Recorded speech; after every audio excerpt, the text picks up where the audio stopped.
Pernah nggak sih kita mikir, dari semua rezeki yang bisa kita cari, mana sebenarnya yang benar-benar harus kita jaga? Kita bisa bekerja, cari peluang kemana saja. Tinggal kita mau bergerak atau tidak. Tapi ada satu hal yang tidak boleh disentuh sembarangan, yaitu hak anak yatim. Mereka sudah kehilangan pelindung dalam hidupnya. Jadi apapun yang mereka punya adalah amanah, bukan celah buat kita ambil keuntungan. Jangan dicampur, jangan digunakan seenaknya, apalagi sampai dicuri.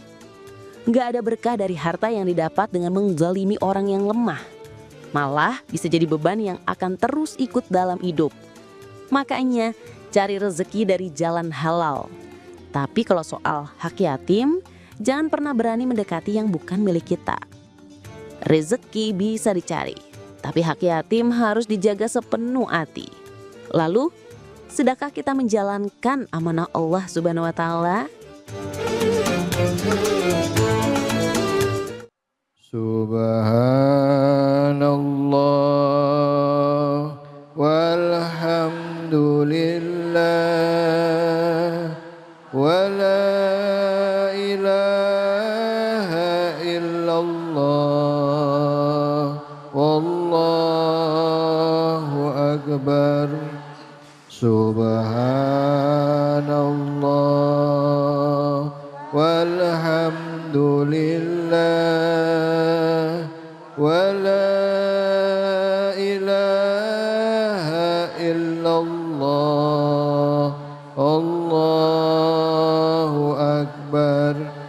Subhanallah walhamdulillah wa la ilaha illallah Allahu akbar. Sallu ala Nabi Muhammad.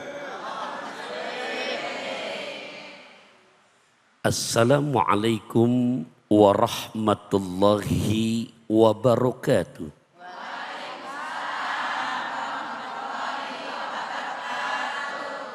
Hamdan wa syukran lillah, salatan wa salaman daimaini ala rasulillah sayyidina wa maulana Muhammad ibn Abdillah, la haula wa la quwata illa billah.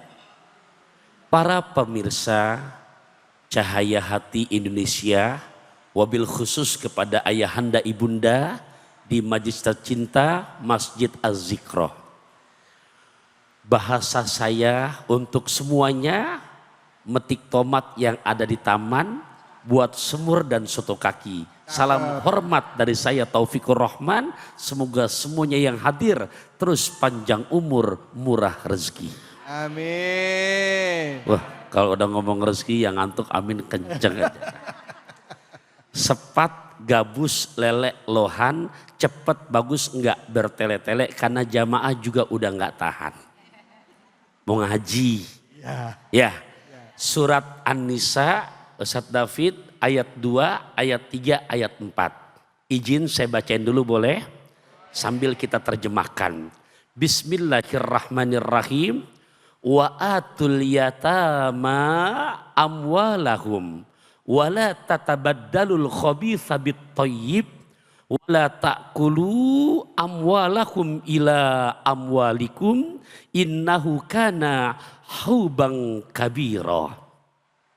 Wa atu, dan berikanlah oleh kamu sekalian al yatama, kepada anak-anak yatim yang mereka udah cukup usia dewasa. Apa yang berikan kepada mereka? Amwalahum, akan harta mereka. Wala, dan janganlah tatabaddalu, kalian menukar al khabisa bit thayyib, yang jelek dengan yang bagus.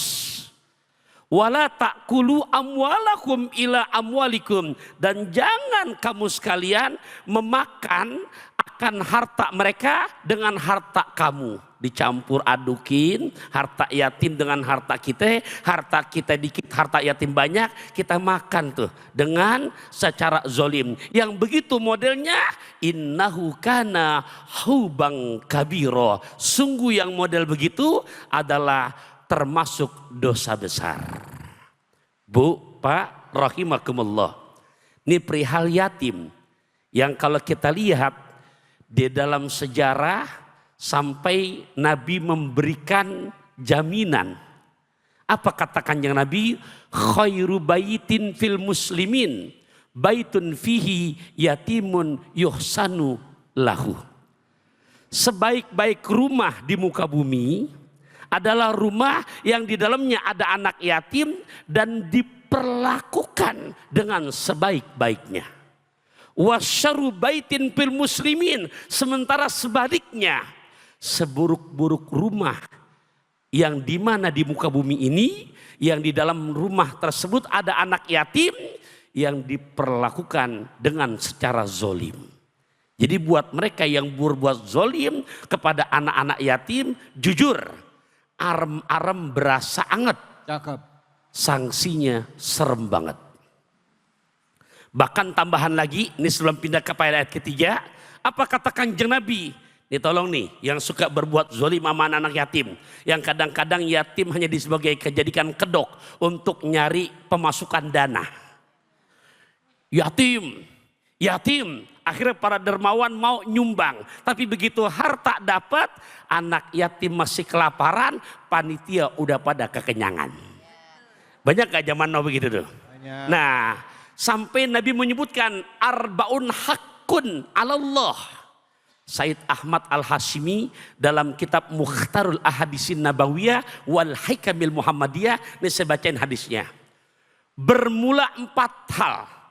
Hak oleh Gusti Allah an la yudkhilahumul jannata.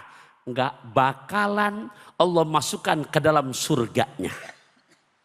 Wala yuzikohum naimaha, dan gak bakalan 4 kelompok ini merasakan kenikmatan yang begitu indah dari surganya Allah. Siapa mereka?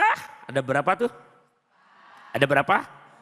Tolong nih ya, bawa emping dari Serang buat dimakan di hari Sabtu, pasar kuping biar terang. Saya mau sebutkan satu persatu. Oke? Ada cengkeh, ada kue putu. Oke, kalau begitu. Biar nggak tegang. Ya, siapa mereka? Satu, kata Kanjeng Nabi Ustaz David, mudminu khamrin, peminum khamar. 2, kata Nabi siapa lagi? Akilur riba, pemakan riba. Yang ketiga yang kita lagi bahas, akilu malil yatim bi ghairi zulmin. Orang yang dengan begitu tega, zolim, memakan harta anak yatim bigoiri hakin, dengan alasan yang enggak benar. Yang keempat kata Nabi, wal akuli walidayhi, orang yang durhaka sama kedua orang tua. Ini ayat 3, kira-kira bisa dipahami apa enggak? Pindah ayat 4 ya. Mohon maaf, ayat 3 sekarang. Tadi ayat 2. Ayat ketiga apa bunyinya? Wa in khiftum alla tuksitu fil yatama fangkihu ma tobalakum minan nisa mathna wa thulatha wa ruba' fa in khiftum alla ta'dilu fawahidatan aw ma malakat aymanukum dzalika adna alla ta'ulu. Bu, ini bab nomor 2 nih di ayat ketiga, bab bini nih, bab istri. Jadi nggak salah orang yang punya kemampuan untuk menikah 1-2 bini, nambah jadi 3 bini, 4 jadi 4 bini. Ibu jangan marah dulu, ini Al-Quran. Saya nggak boleh menafikan. Tapi ujungnya di situ, fa in khiftum alla ta'dilu fawahidatan aw ma malakat aymanukum. Tapi kalau kamu nggak yakin bisa berbuat adil, nah itu tuh senyum dah. Tapi kalau kamu nggak yakin bisa berbuat adil, Al-Quran juga yang nyuruh pawahidatan, maka hiji bae. Uy, iya, tuh Bu, Pak. Kadang-kadang ustadz atau ustazah giliran baca ayat ini nggak diseluruhin, dipotong di koma, ya. Nah, jadi kalau memang mampu silakan. Tapi kategori adil ini kan yang kata agama wad usyain fi mahalihi, menempatkan sesuatu pada tempatnya. Bu, Pak rahimakumullah. Adil dalam arti kata, ini yang jujur saya secara pribadi mah belum mampu. Dan juga di saat kita yang satu Pak, nih pasukan yang satu, jangan jadi minder. Hei, ibu mau diduakan apa satu aja? Buat para pejuang suami di saat dia mampu berbuat adil, tapi kalau nggak mampu Allah memberikan solusi satu. Dan di saat kita berjuang Pak untuk kebahagiaan anak bini kita, nih hadisnya saya bacain, ibu ntar kasih tahu ke suaminya. Inna minaz zunubi, Pak, kira-kira kita punya dosa apa enggak? Dikit apa banyak? Yuk dengerin nih hadis. Inna minaz zunubi, sungguh dari dosa-dosa suami. Bentuknya jamak di situ. Zunuban, di mana dosa-dosanya tidak bisa rontok dengan banyak sholatnya. Tidak bisa rontok dengan banyak puasanya. Tidak bisa rontok dengan hajinya. Tidak bisa rontok dengan puasanya, umrohnya. Tapi dosa-dosa suami Allah ampuni, Allah hapuskan di saat dia berikhtiar, berjuang, betul-betul adil untuk membahagiakan bini dan anak-anaknya. Demen banget dah. Jadi bini kita nggak minta banyak Pak. Kalau memang nggak mampu berbuat adil, jangan maksain. Tapi di saat kita berjuang untuk membagian mereka, istri nggak minta banyak. Aku mau dibelikan tinta, tapi tinta yang dari Belgia. Aku mau kau bicara cinta, tapi yang membuat hatiku selalu bahagia. Dulu, udah 2 menit ini dikali sisanya. Ayat keempat. Wa'atu, dan berikanlah oleh kamu wahai para laki, para suami, an-nisaa, terhadap istri. Apa katanya? Sodukotihinna nihla, mas kawin. Jadi kalau memang nggak mampu ngucapin mas kawin, jangan pakai gengsi. Begitu akad nikah dengan mas kawin, ngutang. Boleh. Ketimbang, mohon maaf, dijanjikan mas kawinnya ntar begini. Tapi semuanya flexing. Sekarang zamannya hedon. Dan ingat, wahai para suami atau calon suami, ini sebagai penutup durasi yang di akhir nih, satu hadis. Inna a'dhamaz zunubi indallah. Sungguh dosa yang paling besar di hadapan Allah. Rajulun, seseorang laki-laki yang dia menikahi perempuan, kemudian setelah dinikahi perempuan dia udah puaskan hajatnya, udah I love you, you love me, you and me fabilaf, udah ikan betok buah markisa satu yang dipentok semuanya berasa. Abis dia udah menunaikan hajatnya, udah puas, tolakoha, dia ceraikan bininya, wazahaba bimahriha, dan dia tinggalkan istrinya dengan membawa mas kawinnya. Tuh dosa yang paling besar untuk seorang suami. Makan lesehan, ngajak suami, mudah-mudahan bisa dipahami. Amin. Bu, Pak, udah ngerti? Paham? Insya. Baik, izinkan saya untuk mengulang sekali lagi. Assalamualaikum warahmatullahi wabarakatuh. Waalaikumsalam warahmatullahi wabarakatuh. Alhamdulillah rabbil alamin. Puja-puji kita panjatkan atas kehadirat Allah Subhanahu wa taala. Tidak lupa kita berikan salawat dan salam kita kepada junjungan kita manusia yang mulia, Nabi besar Muhammad sallallahu alaihi wasallam, beserta keluarga, sahabat dan umat yang setia hingga akhir zaman. Dan tentunya hari ini hari kebahagiaan bagi kita semua. Kita bisa berkumpul dalam program kesayangan kita, Cahaya Hati Indonesia. Guru kita Kiai Haji Taufikur Rahman Ustadz Pantun tadi sudah menjelaskan dengan jelas, detail, konkret surah An-Nisa ayat 2, 3, dan 4. Bu, yang dibahas jangan cuman ayat kedua, ayat ketiga doang ya. Ini bahasannya panjang ini Bu, apalagi tadi kalau ngomongin tentang bicara kawin lagi. Ada yang begitu ada? Ada yang begitu ada Bu? Mana orangnya?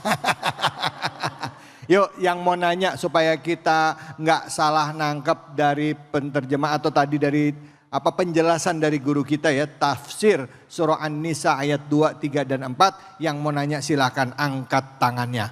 Monggo, siapa? Mana? Ya. Ya, ibu yang di depan.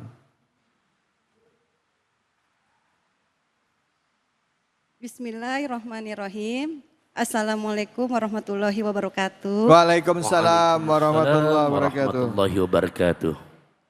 Saya Ibu Suhada dari Masjid Taklim Ajikro ingin bertanya Pak Ustadz.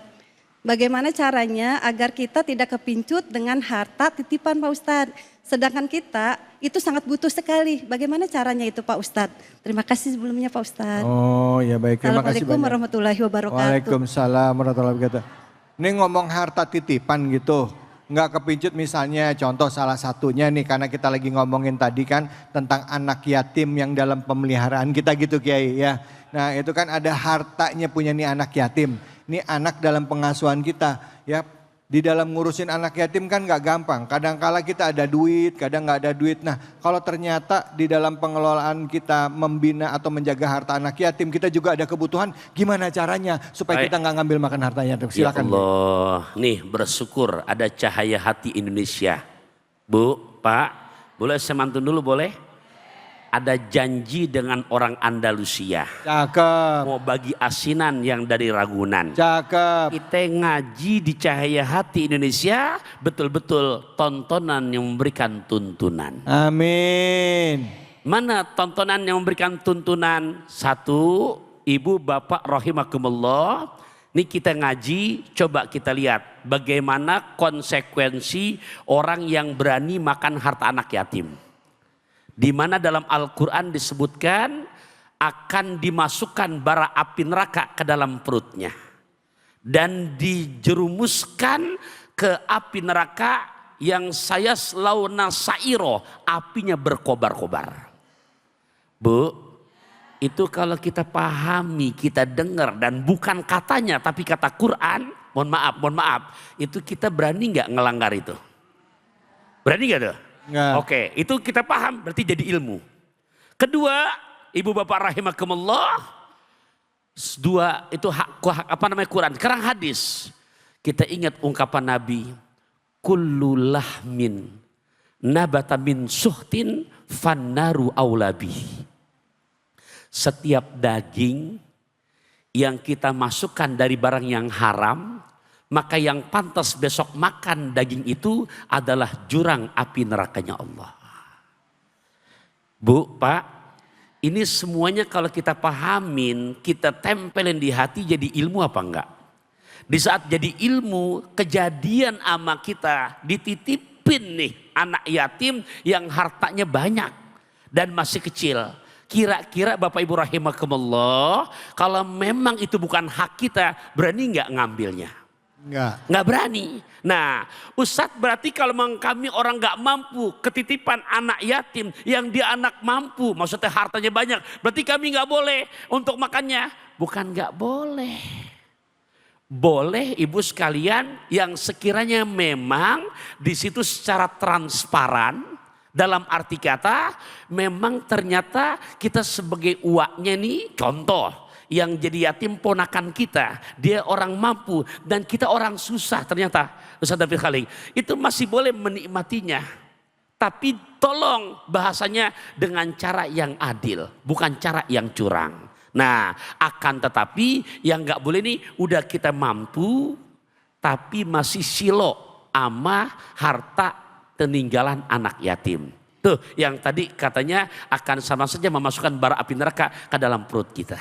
Allahu Akbar. Bu, peringatan nih buat kita-kita semua yang niatnya awalnya baik tapi tergiur juga karena anak yatim yang kita pelihara, entah itu kakak kita anak kakak Betul. kita almarhum ya, atau adik kita ternyata punya kelebihan harta, mesti dijaga karena itu haknya dia gitu ya Kiai ya. Ya. Haknya dia, jadi kalaupun emang dipakai seperlunya buat dianya, buat menjalani hidup, bukan untuk berlebih-lebihan gitu ya Kiai Betul ya. sekali. Itu perlu diganti nggak Kiai nanti? Kalau misalkan memang yang dititipin orang nggak mampu, nggak perlu. Oh gitu, oke. Gitu, oke. iya. Karena memang yang dipakai untuk kebutuhan bersama. Iya, baik, Gitu, baik, ya. baik, ya, baik, insya Allah. Tapi harus transparan, nggak boleh diam-diam, harus terbuka. Jelas ya Bu ya, Pak, jelas Pak.